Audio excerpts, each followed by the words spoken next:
Selamat pagi anak-anakku yang terkasih. Masih tetap semangat untuk belajar. Hari ini Pak Guru untuk pembelajaran IPA kita memasuki materi yang baru. Di materi sebelumnya kita sudah membahas tentang gerak. Sistem gerak yang kita bahas sebelumnya adalah sistem gerak pada benda. Nah, sekarang kita lihat bagaimana sistem gerak yang ada pada makhluk hidup. Apa sih yang membuat makhluk hidup itu bisa bergerak? Kenapa makhluk hidup bisa bergerak? Karena ada apa atau siapa yang menggerakkan tubuh makhluk hidup itu? Nah, ini terangkum dalam yang namanya sistem gerak. Kita lihat dulu anak-anak, ada peta konsep yang Bapak tampilkan di sini. Sistem gerak pada makhluk hidup itu meliputi sistem gerak pada manusia. Nah, pada manusia Anda harus tahu bahwa yang menggerakkan tubuh manusia itu adalah rangka, sendi, dan otot. Kemudian, nah ini sistem geraknya. Kemudian nanti juga kita akan mempelajari tentang apa saja gangguan pada sistem gerak pada manusia. Pasti ada dong kalau misalnya ada apa. Kemudian sistem gerak pada hewan. Kita lihat anak-anak, sistem gerak pada hewan itu meliputi berjalan, berlari atau berlari ya, berenang, terbang, dan merayap. Untuk manusia bisa ya ini ya, berjalan dan berlari ini bisa untuk manusia, berenang untuk manusia ini bisa. Kalau terbang tidak bisa ya. Merayap mungkin bisa, manusia merayap ya. Nah, hanya terbang yang tidak bisa. Kemudian nanti kita bahas juga sistem gerak pada tumbuhan. Loh, tumbuhan bisa bergerak ya ternyata. Iya, bisa anak-anak. Tapi bukan gerakan karena angin ya. Kalau gerakan karena angin itu disebabkan oleh gaya luar. Ini beda. Ini gerakan pada tumbuhan yang disebabkan oleh dari tubuh tumbuhan itu sendiri ya. Ada gerak tropisme namanya. Ada gerak nasti dan ada gerak taksis. Nanti kita bahas sistem gerak pada makhluk hidup ini, pada manusia, pada hewan, dan pada tumbuhan. Oke, tetap semangat untuk terus mengikuti video Pak Guru. Kita lanjutkan materinya. Yang pertama kita bahas anak-anak tentang rangka. Coba bayangkan misalnya tenda ini ya anak, coba perhatikan tenda ini. Tenda ini dapat berdiri karena ada apa? Ya, ada rangkanya ya. Rangkanya yang terbuat dari besi sehingga kain tendanya dapat melekat di rangkanya itu sehingga tendanya bisa berdiri. Itu kan logikanya. Jadi sama dengan tubuh kita. Coba bayangkan bagaimana kalau tubuh kamu tidak ada tulang. Nah, sekarang kita lihat anak-anak, struktur tulang yang ada pada manusia. Kira-kira gambarnya seperti ini ya. Jadi banyak sekali jumlah tulang yang ada atau banyak sekali jumlah tulang yang menyusun tubuh kita manusia ya.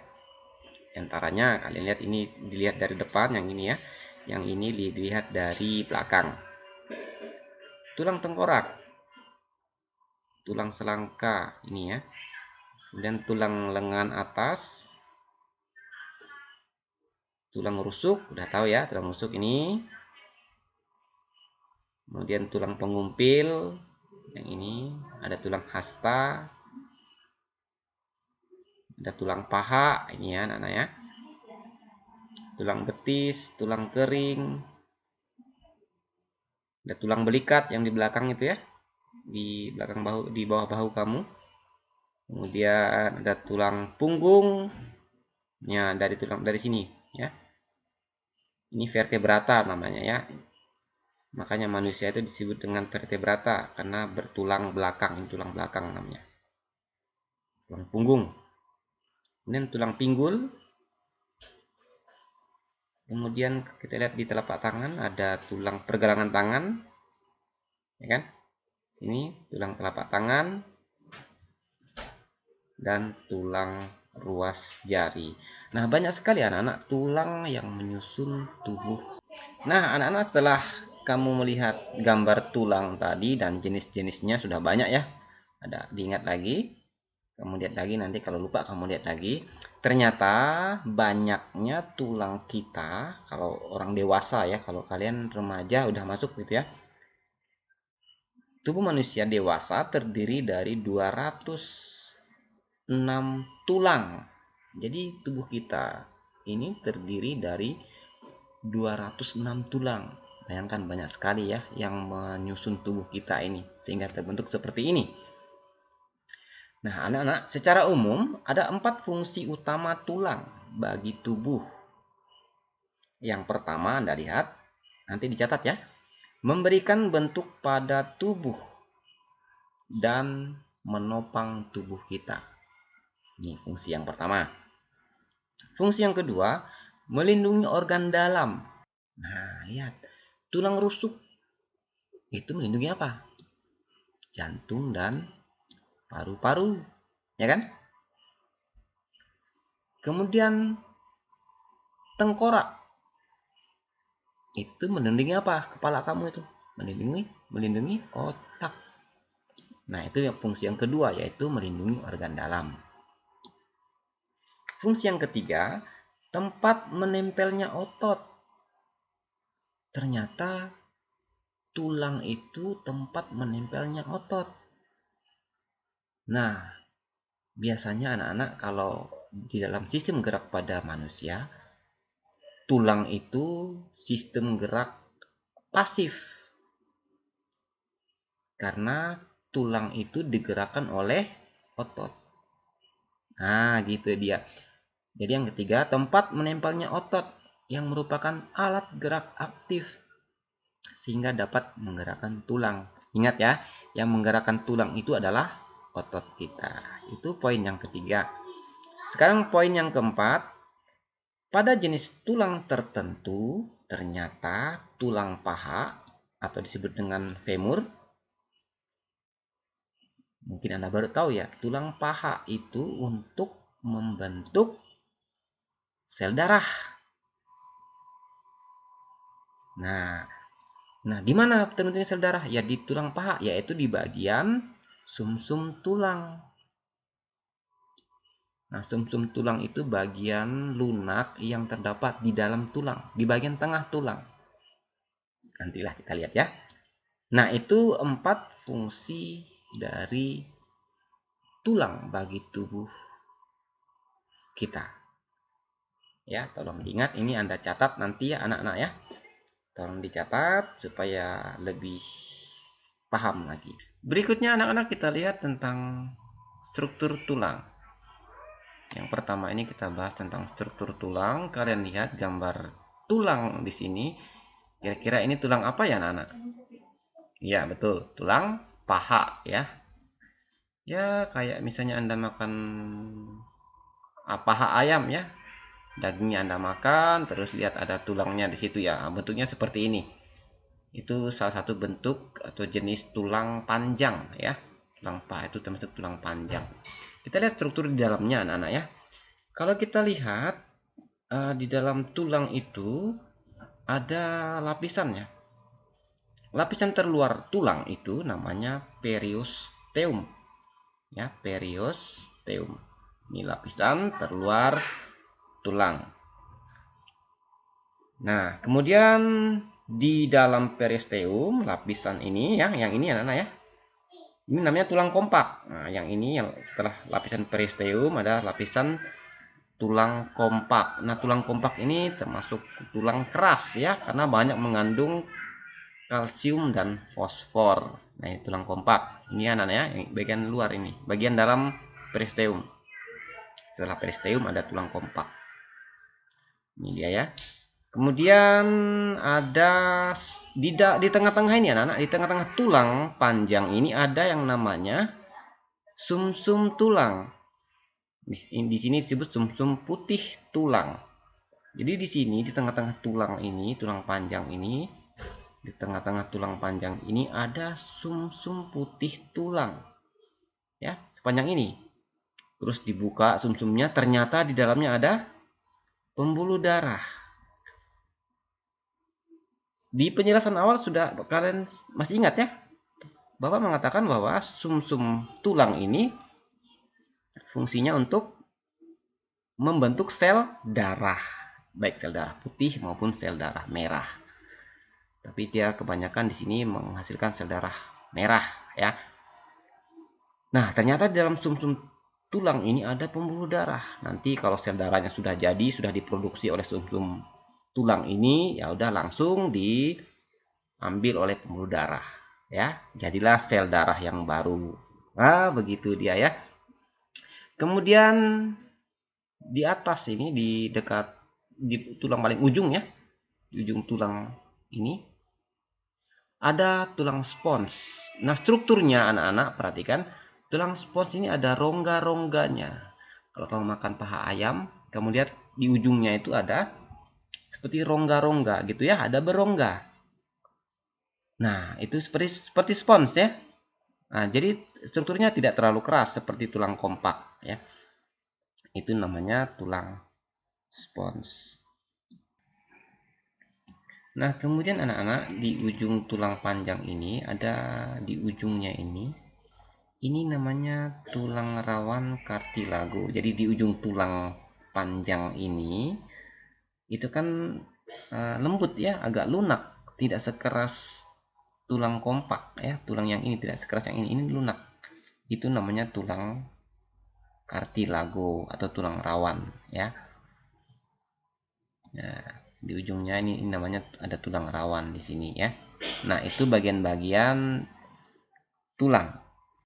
Baik anak-anak, untuk memperjelas bagaimana struktur tulang itu, apa saja penyusunnya, tadi sudah Bapak jelaskan di awal berdasarkan gambar yang tadi.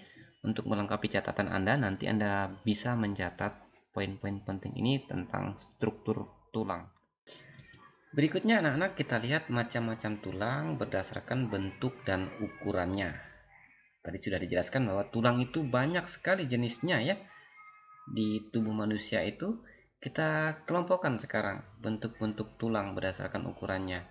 Kita lihat saja anak-anak, yang pertama kalau yang ini tulang lengan atas atau disebut dengan humerus. Sudah Bapak singgung di awal tadi.